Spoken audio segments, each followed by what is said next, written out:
So after flying the DJI Mini SE now for the past week, I could definitely notice some of those small changes that are upgraded from the MAVIC Mini. So if you already did have the MAVIC Mini and you're looking at getting the SE, probably not that big of an upgrade for you. You'd probably want to look at something like the Mini 2 or the Air 2S. But just to get this out of the way, if you want the best drone, most reliable drone at the price point of $299, you're not gonna go wrong with the Mini SE. But reading a bunch of the comments on my first video on the SE, if you guys haven't seen that one, make sure you guys check it above as well as down below. But a lot of people were asking, is it worth me getting the SE as my first drone or jumping straight over to the Mini 2? So in this video, I just want to go through those top features I feel are the biggest differences from the Mini 2 compared to the Mini SE. That way, if you are doing your research on these right now and kind of trying to figure out which one to go with, hopefully this video will help you out. And if you guys are new to my channel, my name is Anastasio. I do a lot of drone tech tips, tutorials, and product reviews right here on this channel.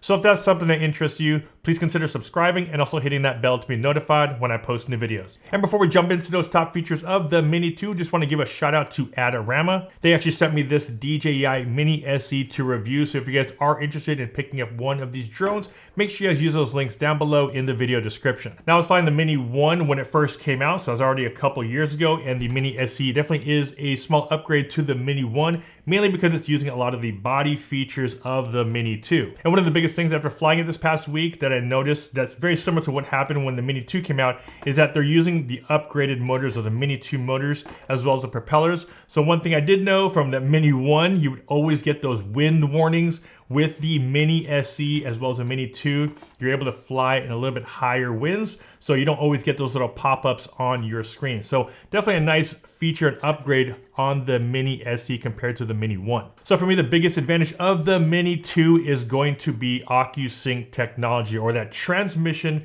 between your drone and your remote control. So for those that aren't familiar with the video transmission, the SE or the Mini SE uses enhanced Wi-Fi, and the Mini 2 uses DJI's OcuSync 2 technology. Now, having exceptional transmission from your drone to your remote control is by far, for me, the most important thing, and the SE does a fantastic job. You're able to get up to 4 kilometers of distance between your remote control and your drone, as long as you have a direct line of sight between these two right here. Which means if you're flying in an open area, you shouldn't have any issues flying with this. And actually on my maiden flight, took it out for a little sunset flight, took it about 3,000 to 4,000 feet away during sunset and did not have any disconnection issues, no stuttering, no latency on my video. So as far as transmission goes, you're gonna get exceptional transmission with the SE if you have a nice wide open area without any buildings or any Wi-Fi interference.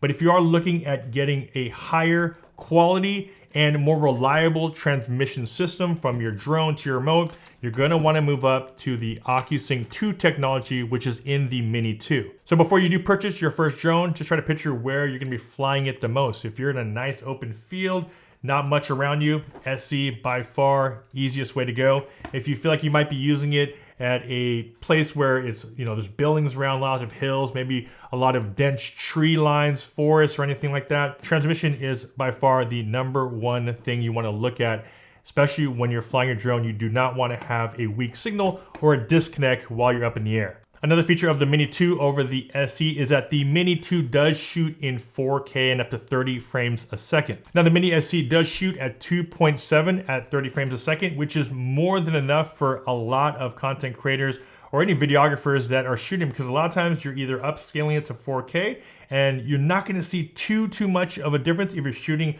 on a nice bright sunny day. But if you're the type that wants 4K quality out of camera, the Mini 2 does shoot at 4K up to 30 frames a second. And if you want to slow it down just a little bit, you can shoot 2.7 at 60 frames a second on the Mini 2. Now, if you're looking at getting a drone mainly for photography, then you're gonna wanna jump up to the Mini 2 because the Mini 2 does offer JPEG and RAW capabilities. On the Mini SE, you do have the JPEG option. You do not have the RAW capability. They both still shoot at 12 megapixels, But if you're looking for the drone to be on the photography side, you're gonna wanna shoot RAW, mainly because you're gonna have a lot more information to take into post.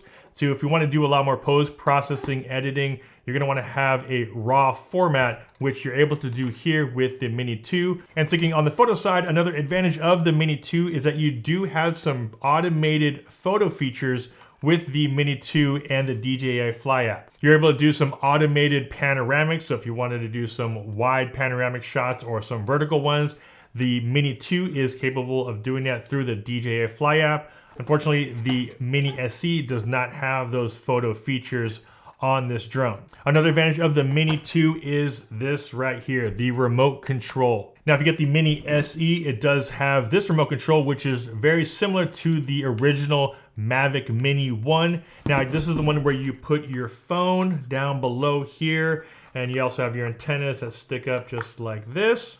And this is the traditional, I said, DJI remote control that they've been using for the past few years. However, they've since updated it to this. And I like this form factor a lot better. You're able to have more grip on the remote control. Battery life is better on this remote control compared to this one. And also you can put your phone here at the very top. Has a little bit more natural feel when you're flying to have your screen a little bit higher compared to having it below, which you have here on the Mini SE's remote control. And there it is, guys. Just wanted to highlight a few advantages of the Mini 2 that I think a lot of people might just want to know if you're kind of debating on which one to get. I think for me, the biggest factor that I always take into consideration is that transmission. The OcuSync is such a big deal. So you want to kind of look at that, and you just want to know where you're going to be flying the most and tailor which drone you're gonna get around there. I hope this video gave you guys a little bit more context to some of the differences between the SE and the Mini 2. Now, if you are interested and you're possibly looking at upgrading all the way up to something like this, the Air 2S, let me know down in the comments if you guys are interested in me doing a little comparison or an advantage video on the Mini SE versus the Air 2S. Some people might want to just take that bigger jump, that bigger leap, and the Air 2S is definitely that next level up from the Mini 2. Once again, thanks to Adorama for providing me the DJI Mini SE for review. So if you guys are interested in picking up one of these drones, make sure you guys use those links down below in the video description. I've also done a bunch of videos on the original DJI Mavic Mini, as well as this one right here, the Mini 2, and even this one, the Air 2S. So if you guys want a lot more content on these drones right here, a full playlist is gonna be down below in the video description. Make sure you guys check that out. As always, if you guys got some value from this video, don't forget to give it a quick like, and also don't forget to subscribe. Hit that bell to be notified when I post new videos. This is Ultra Nastasio with FlytPath.com. I'll see you guys next video. Take care.